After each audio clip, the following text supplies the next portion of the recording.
शुद्ध हो आत्मा, शुद्ध हो आत्मा, बनना मुझको है परमात्मा। शुद्ध हो आत्मा, तज के बहिरात्मा, तज के बहिरात्मा, बनना मुझको है परमात्मा। शुद्ध हो आत्मा, कर्मों से आत्मा अशुद्ध बने, धर्म से आत्मा शुद्ध बने।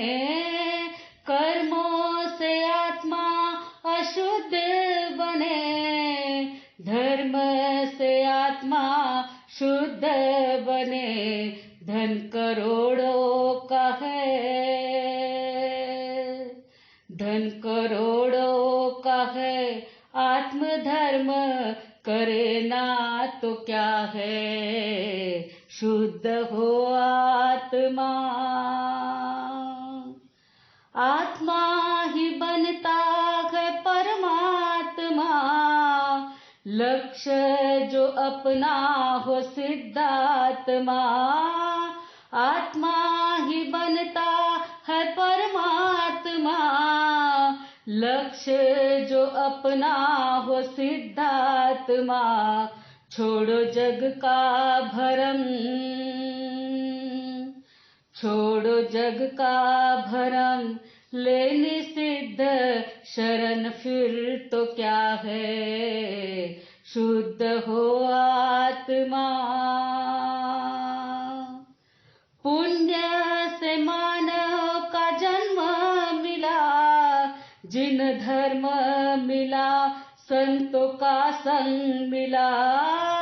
पुण्य से मानव का जन्म मिला, जिन धर्म मिला संतों का संग मिला।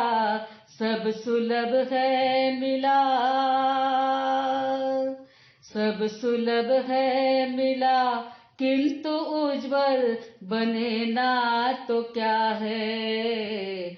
शुद्ध हो हरिहंतों को नमस्कार, श्री सिद्धों को नमस्कार, आचार्यों को नमस्कार, उपाध्यायों को नमस्कार।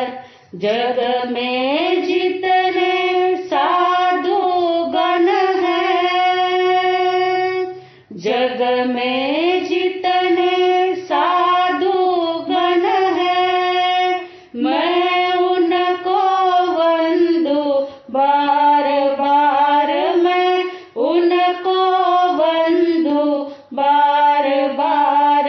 अरिहंतों को नमस्कार, श्री सिद्धों को नमस्कार। ध्यान मूलम गुरुर्मूर्ति, पूजा मूलम गुरुपदम, मंत्र मूलम गुरुर्वाक्यम, मोक्ष मूलम गुरुकृपा, मोक्ष मूलम गुरुकृपा। अनंत उपकारी पूज्य वरों के चरण कमल में कोटिशा वंदन। अनंत उपकारी जन जन के आस्था केंद्र आचार्य सम्राट गुरुदेव पूज्य श्री आनंद ऋषि जी महाराज साहब के पावन स्मृति में शतशः अभिवादन। वर्तमान आचार्य डॉक्टर शिवमणि जी महाराज साहब, युवाचार्य पूज्य महेंद्र ऋषि जी महाराज साहब, प्रवर्तक पूज्य श्री कुंदन ऋषि जी महाराज साहब के चरण कमल में कोटिशा वंदन।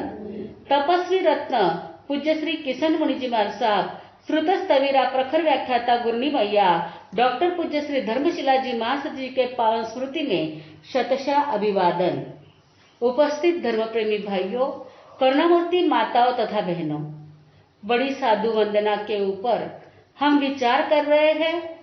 कल हमने देखा गणधर जी कितने शिष्यों के साथ में भगवान के पास में पहुंचे, उनके शंका का समाधान कैसे हुआ और मंडित पुत्र तक उन्होंने दीक्षा कब ली, छद्मस्त अवस्था कितनी, केवल ज्ञान कब, कितने वर्ष तक, निर्वाण कब हुआ, ये देखा था। अब आगे हम देखते हैं मौर्य पुत्र, उनका दीक्षा लेने के वक्त उनकी उम्र 65 इयर्स 65 वर्ष की थी।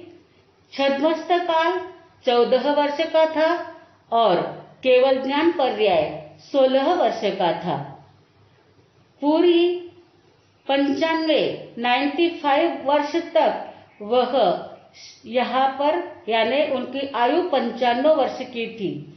मौर्य पुत्र यानी उनके पिता का नाम मौर्य था, उसी के नाम से, वो पिता के नाम से ही पहचाने गए मौर्य पुत्र। बाद में अंक पिताजी, अकम पिताजी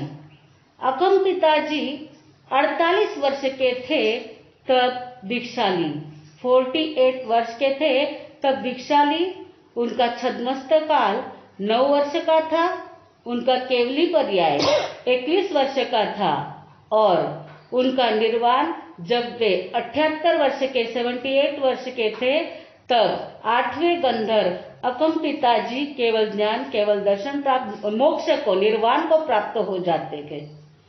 और अचल भ्राता जी जिन्होंने 46वें वर्ष में दीक्षा ली, 12 वर्ष तक छद्मस्त पर्याय में रहे, 14 वर्ष तक केवली पर्याय में रहे और पूरे 72 वर्ष की उम्र होने पर वह निर्वाण को प्राप्त हो गए।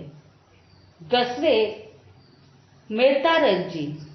मेतार्य जी जिनकी दीक्षा के समय आयु 36 वर्ष की थी, 10 वर्ष का उनका छद्मस्त काल था, 16 वर्ष तक वे केवली पर्याय में रहे और 62वें वर्ष में वो निर्वाण को प्राप्त हुए। 11वें अंतिम गंधर प्रभास जी जिनकी दीक्षा के वक्त उम्र मात्र 16 वर्ष की थी, छद्मस्त अवस्था 8 वर्ष की, केवल ज्ञान पर्याय उनका 16 वर्ष का था और संपूर्ण आयुष्य उनकी मात्र 40 वर्ष की थी। जब वे 40 वर्ष के थे तब सबसे पहले केवली वे ही बने। सबसे छोटी उम्र में उन्होंने ही दीक्षा ली और सबसे पहले वो निर्वाण को प्राप्त हुए, मोक्ष उनको सबसे पहले प्राप्त हुए। भगवान महावीर स्वामी के 11 गंधर में से 9 गंधर तो भगवान के सामने ही मोक्ष में विराजमान हो गए, मोक्ष में पधार गए। गौतम स्वामी 12 वर्ष के बाद उनका निर्वाण हुआ। भगवान महावीर स्वामी के मोक्ष में जाने के बाद अर्थ ध्यान करते हुए, यानी भगवान के विरह में रोते रोते गौतम स्वामी को केवल ज्ञान, केवल दर्शन प्राप्त हुआ। भगवान के निर्वाण के बाद सुधर्मा स्वामी को पाठ पर विराजित किया गया। इस प्रकार से भगवान महावीर स्वामी के वैसे तो 14,000 साधु थे, परंतु 11 गंधर के साथ में 500 ऐसे सभी जो शिष्य आए, तो शुरू में प्रारंभ ने ही उनके प्रारंभिक शिष्य थे 4400, 4,400 प्लस 11 गंधर। इस प्रकार से भगवान महावीर स्वामी के गंधरों की महिमा एक भजन के अंदर बहुत सुंदर रूप से की गई है। इंद्रभूति जिनवांद साने अग्निभूति जिरिसेव, गणधर जियो वायुभूति जिने व्यक्त स्वामिरी सेवके, गणधर वांद साजी। ऐसे केवल ज्ञान, केवल दर्शन को प्राप्त करने वाले गंधर जी को हम वांदसा यानी वंदन करते हैं, नमस्कार करते हैं। स्वामी सुधर्मा पाच माने चरण में शीस नमाय, गणधर जीवो मंडित मौर्य अकंपी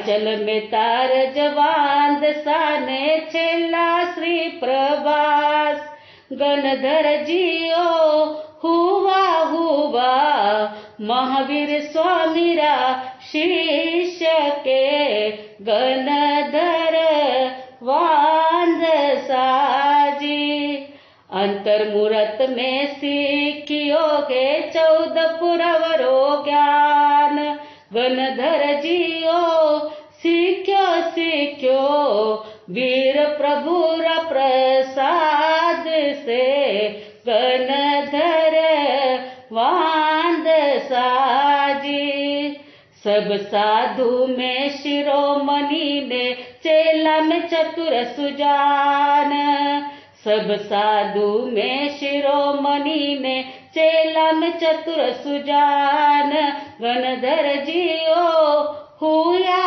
हुआ घना सूत्रारा जान के गणधर वांद साजी नव गणधर जी मोक्ष पधार्या वीर प्रभु जिर सामे नव गणधर जी मोक्ष पधार्या वीर प्रभु जिर सामे गणधर जियो गौतम पायो अनंत केवल ज्ञान के सुधर्म पाठ दी पाइयो जी गणधर जियो हुआ हुआ महावीर स्वामी शिष्य के गणधर वांद साजी दानशील तप भावना ने शिवपुर मार्ग चार गणधर जियो दियो दियो मोक्ष मार्ग बताय के गणधर वांद साजी। डिटेल में कहने की आवश्यकता नहीं है, इसमें सारी संक्षिप्त में जानकारी हमें प्राप्त हो जाती है कि नवगंधर जी भगवान के पहले यानी भगवान थे तभी मोक्ष में पधारे और गौतम स्वामी को बाद में केवल ज्ञान हुआ। सुधर्मा स्वामी को पाठ पर विराजित किए और उन्होंने हमें दान शील तप और भावना रूपी 4 शिवपुर का मार्ग यानी मोक्ष का मार्ग उन्होंने हमें बताया है। गंधर जी जब शिष्यत्व भगवान महावीर स्वामी का स्वीकार लेते हैं, जब भी तीर्थंकर का शिष्यत्व स्वीकार लेते हैं तो तीर्थंकर उन्हें त्रिपति के रूप में दक्षिणा देते हैं। त्रिपदी कौन सी होती है? उपन्नेवा यानी उत्पन्न, दिगमेवा व्यय, धुवेवा द्रव्य। मात्र त्रिपदी के ऊपर गंधर जी द्वादशांगी निर्माण करते हैं। जैसे दशांग अंग सूत्र है उसका निर्माण करते हैं और मात्र ये त्रिपदी सुनकर ही गंधर्वों को एक अंतर्मुहूर्त में 14 पूर्व का ज्ञान हो जाता है। आपको लगता होगा कि ऐसे कैसे हो जाता है, परंतु गंधर्व तो स्वयं पहले से विद्वान थे ही। जब ज्ञान तो दुनिया के सभी लोगों को आज भी है, लेकिन जब तक वह ज्ञान सम्यक नहीं होता है तब तक वह ज्ञान अज्ञान ही होता है।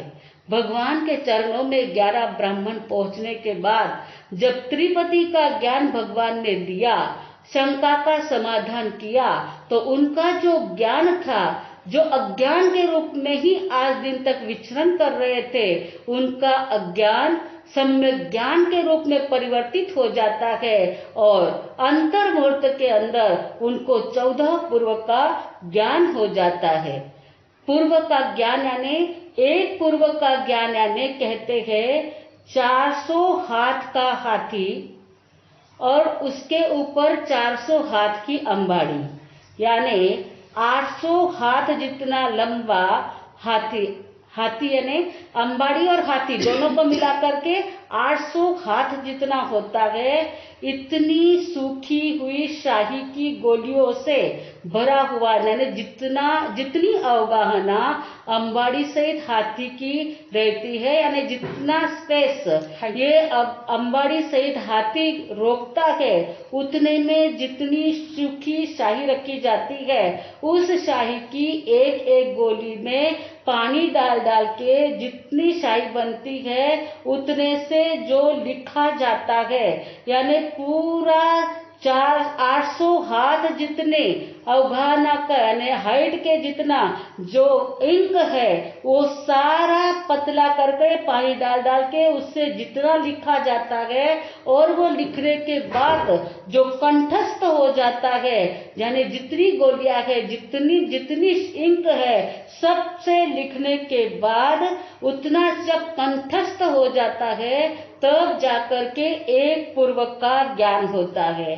तो वैसे 2 पूर्व का ज्ञान यानी 2 हाथी अंबाड़ी सहित, 3 पूर्व का ज्ञान यानी 4 हाथी अंबाड़ी सहित, 4 पूर्व का ज्ञान यानी 8 हाथी अंबाड़ी सहित। इस प्रकार से डबल डबल डबल करते जाओ तो 16,383 हाथी जितनी इंक, यदि अंबाड़ी के साथ में गिनती करें तो 8,192, और केवल एक हाथी की ही गिनती करें तो 16,383 हाथी जितनी शाही से जितना लिखा जाता है, उसको 14 पूर्व का ज्ञान कहते हैं। इतना ज्ञान एक अंतर मुहूर्त में गणधर जी को प्राप्त हो जाता है। और गंधर जी की एक विशेषता रहती है कि वे सभी गंधर अंत समय में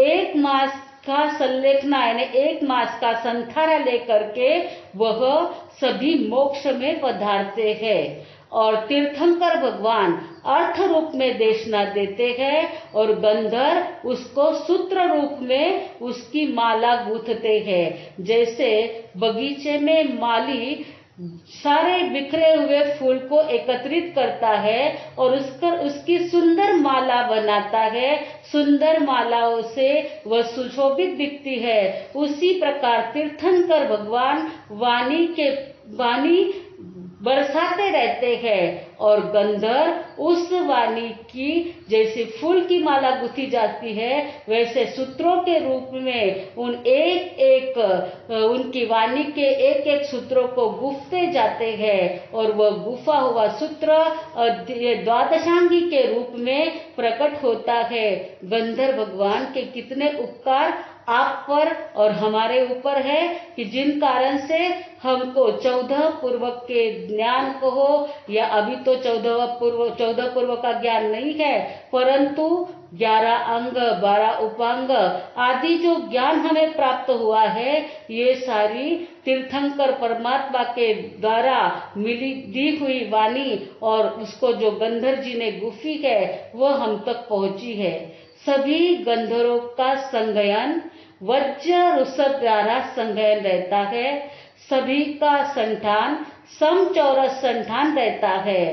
भगवान महावीर स्वामी इस अवसर्पिणी काल के अंतिम तीर्थंकर थे, और भगवान महावीर स्वामी का शासन 5वें आर्य के अंत तक चलने वाला है। भगवान महावीर स्वामी के गंधर आदि का जो डिटेल में वर्णन है, यानी गंधर का नाम क्या था, गंधर जी के माता पिता का नाम क्या था, उनकी जन्म नगरी कौन सी थी, जन्म के समय नक्षत्र कौन सा था, उनका गोत्र कौन सा था, वे गृहस्थ पर्याय में कितने दिनों तक रहे, छद्मस्थ काल में कितने दिनों तक रहे, और केवल ज्ञान पर्याय में कितने रहे, संपूर्ण आयु उनकी कितनी थी, उनके प्रारंभिक शिष्य कितने थे, उनकी शिष्य संपदा आदि कितनी थी, सारा परिचय आपको भेजा जाएगा, जिससे आपको विशिष्ट जानकारी हो जाएगी। तो इस प्रकार से गंधर जी का वर्णन इसमें किया गया है। आगे की गाथा में अब साधु वंदना में क्या आता है हम देखेंगे। जिन शासन नायक धन्य श्री वीर जिनंद, गौतमादिक गणधर वर्तायो आनंद। श्री ऋषभ देव ना भरतादिक सोपूत, वैराग्य मन आनी संयम लियो अद्भुत। इस प्रकार से हमने देखा जिन शासन के नायक श्रवण भगवान महावीर स्वामी के गौतम आदि गंधर ने उनकी वाणी के द्वारा इस भरत क्षेत्र में भी आनंद मंगल वर्ताया है। आगे के गाथा में कहते हैं श्री ऋषभ देवना भरतादिक सोपूत। ऋषभ देव भगवान को भरत आदि 100 पुत्र होते हैं। भरत, बाहुबली और 98 पुत्र। इस प्रकार से ऋषभदेव भगवान को 100 पुत्र होते हैं और सभी के सभी वैराग्य मन आनी संयम लियो अद्भुत। सभी को वैराग्य आ जाता है और सभी दीक्षा ले लेते हैं। वैसे देखा जाए तो ऋषभदेव भगवान ने जब संयम लिया तभी भरत महाराज की दीक्षा लेने की भावना थी, परंतु ऋषभदेव भगवान के समय में युगलिया काल चल रहा था और प्रजा को राज्य कैसे चलाना इतना ज्ञान नहीं था। इसलिए भगवान ने भरत को रुका दिया कि आपको राज्य संभालना होगा। जब ऋषभदेव भगवान ने दीक्षा ली तो अपने 100 बेटों को समान रूप से सभी राज्य बांट दिए थे और उन्होंने दीक्षा ले ली थी, परंतु भरत महाराजा का चक्रवर्ती होना ये विधि लिखित था और जब तक सभी राजा चक्रवर्ती के अधीन ना हो जाए, चक्रवर्ती के आज्ञा में न आ जाए, तब तक चक्रवर्ती पद मिलना असंभव होता है।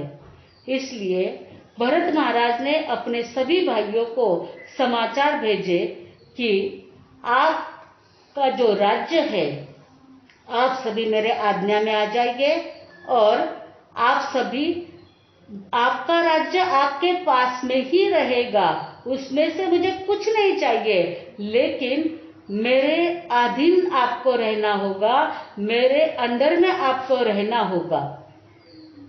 सभी पुत्र, बाहुबली तो बड़े बलशाली थे, वे नहीं, परंतु 98 पुत्र, 98 पुत्र जो भरत महाराज ने ऐसे ही समाचार भेजे तो मन में गुस्सा आ जाता है। अरे, हमारे पिताजी ने जो हमें राज्य दिए हैं वैसा राज्य तो आपको भी दे दिया है, फिर आप हमारा राज्य क्यों मांगते हो? इस प्रकार से मन में विचार आ जाता है, अब किसे पूछने को जाए। इसलिए 98 पुत्र ऋषभदेव भगवान ने दीक्षा ले ली थी, फिर भी सभी ऋषभदेव भगवान के पास में जाते हैं और भगवान को कहते हैं कि पिताजी महाराज, आपने तो हमें राज्य बांट के दिए थे, परंतु भरत का लोभ तो देखो कितना है, वो हमारा राज्य मांग रहा है। इस जगह पर दूसरा कोई पिता होता तो कहता, अरे ऐसा लोभी है क्या, देखता हूं मैं क्यों ऐसा करता है करके। परंतु ऋषभदेव भगवान ने मात्र एक गाथा के अंदर 98 पुत्र को उपदेश दिया और कहा, संभुज्यः किम न भुज्यः संभो ही खलु पेच्च दुर्लभा नोहु वनमंतिरायो नो सुलभम पुनराविजीवियम। अरे बेटो, संभुज्यः जागो, किम न भुज्यः आप क्यों नहीं जागते हो?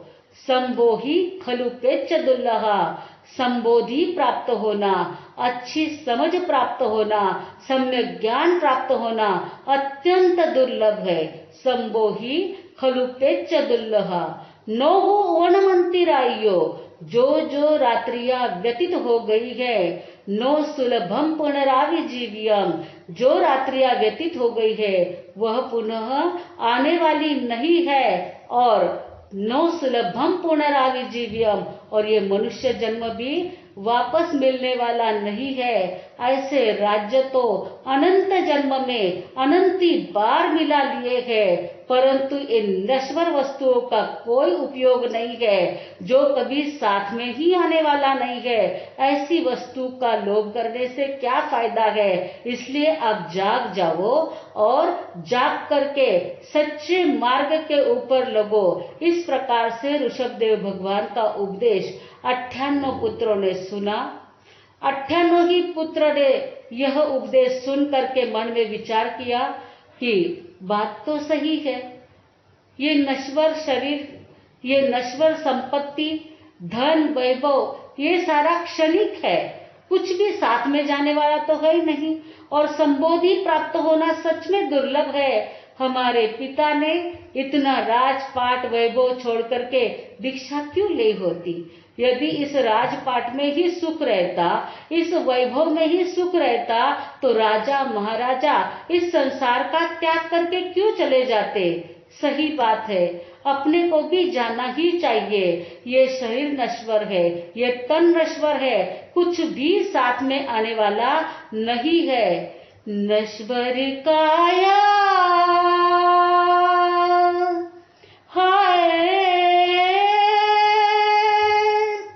एक दिन जलेगा तन, एक दिन जलेगा तेरा, माटी में मिलेगा।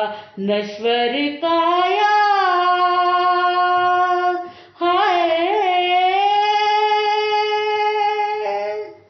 ये माटी की है काया, झूठी है सारी माया। ये माटी की है काया, झूठी है सारी माया। नर का जन्म तू पाया,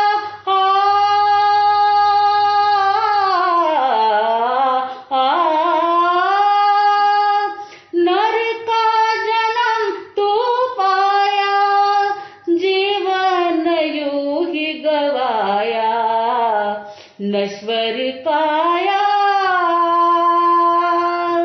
हाय, एक दिन जलेगा तन, एक दिन जलेगा तेरा, माटी में मिलेगा। नश्वर काया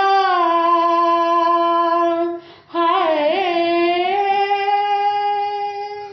सच में प्रभु कहते हैं, ऋषभदेव भगवान जो कहते हैं वह सत्य है। आज हम देख रहे हैं हाथों से कितने ही लोगों को जला करके आ रहे हैं, फिर भी वैराग्य नहीं आता है। आप और हम आज दिन तक कितनी ही बार तीर्थंकरों के समोसरण में जाकर भी आए होंगे, नश्वरता की बातें सुनकर भी आए होंगे, लेकिन अभी तक वैराग्य आया नहीं। बस अब हमें वैराग्य आना चाहिए। इतनी बातें सुन करके ऋषभदेव भगवान के 98 पुत्र को वैराग्य आ जाता है। वैराग्य मन आनी संयम लियो अद्भुत, तुरंत सभी ने अद्भुत ऐसे संयम रत्न को प्राप्त कर लिया। अब आगे क्या भाव आते हैं, संयम ले लेते हैं 98 भाई। भरत और बाहुबली अब क्या करते हैं, अवसर होगा तो ये भाव बाद में देखे जाएंगे। पूर्व शब्द इसमें बहुत बार आ गया है, जैसे 14 पूर्व का ज्ञान। दूसरी बात आया है 84 लाख पूर्व की आयुष्य।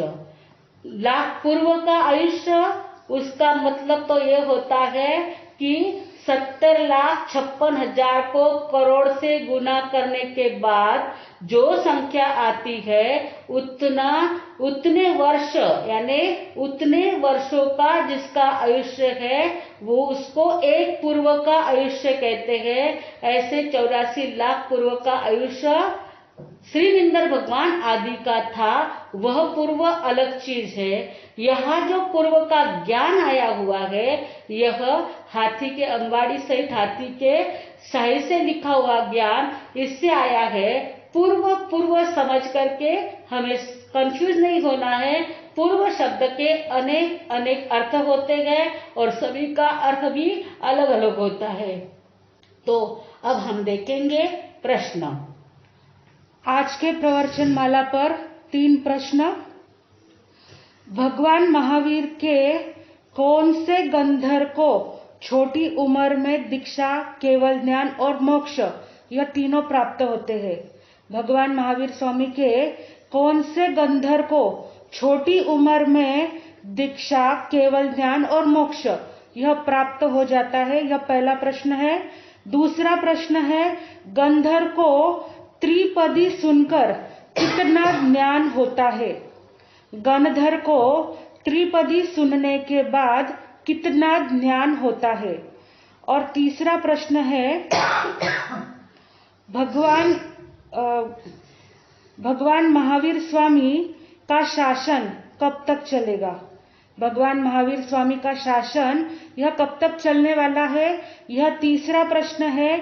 आज प्रश्न में एक प्रश्न हम और बढ़ा देते हैं, क्योंकि आज के प्रवचन में प्रश्न तो बहुत निकल रहे हैं, लेकिन एक प्रश्न और बढ़ाते हैं कि तीर्थंकर की वाणी को गंधर्व किस रूप में रचते हैं? तीर्थंकर की वाणी की रचना गंधर्व किस रूप में करते हैं? आज के प्रवचन के आपके 4 सवाल रहेंगे। फॉर्मेट रूप में आपके सामने आ जाएंगे चारों सवाल। आपको चारों सवाल के जवाब भरकर सबमिट कर देना है आज के सामूहिक पचकान। भोजन के पहले 5 नवकार मंत्र गिनना, भूल जाओ तो दिन भर में 11 नवकार मंत्र गिन लेना, और आज आपको जो भी मिले उनको कहना आप बहुत अच्छे हो। बड़े महाराज साहब अभी पचकान कराएंगे, उसके बाद मंगल पाठ। आज के सामूहिक पचकान। भोजन के पहले 5-5 नवकार मंत्र गिनना, भूल जाओ तो 11 नवकार मंत्र दिन भर में कभी भी गिन लेना। आपको जो भी मिले, शत्रु मिले या मित्र मिले, प्रिय मिले या अप्रिय मिले, सभी को कहना आप बहुत अच्छे हो, आप घना चोखा हो, आप बड़े अच्छे हो। दुश्मन मिला तो भी कहना भूलना नहीं। ये पचकान हाथ जोड़े हो नहीं जोड़े हो सबको दे देते हैं, तो ध्यान रख लेना है। हाथ जोड़े हो उनको आज भोजन के पहले 5 नवकार मंत्र गिनना, भूल जाओ तो 11 नवकार मंत्र गिनना, तथा आप बहुत अच्छे हो ऐसा सभी को कहना। धारणा प्रमाणे उपयोग सहित पचकान तस्त बनते परिक्रमामी निंदामी गर्यामी ओश्रे ओश्रे। गुरुदेव गुरुजी महाराज साहब की आज्ञा से चतारी मंगलम, अर्यंता मंगलम, सिद्धा मंगलम, साहु मंगलम, केवलीपणत्तो धम्म मंगलम। चतारी लघुत्मा, अर्यंता लघुत्मा, सिद्धा लघुत्तमा, साहु लघुत्तमा, केवलीपणत्तो धम्मो लघुत्मो। चतारी शरणं पवज्जामि, अर्यन्ते शरणं पवज्जामि, सिद्धे शरणं पवज्जामि, साहु शरणं पवज्जामि, केवलीपणत्तं धम्मं शरणं पवज्जामि।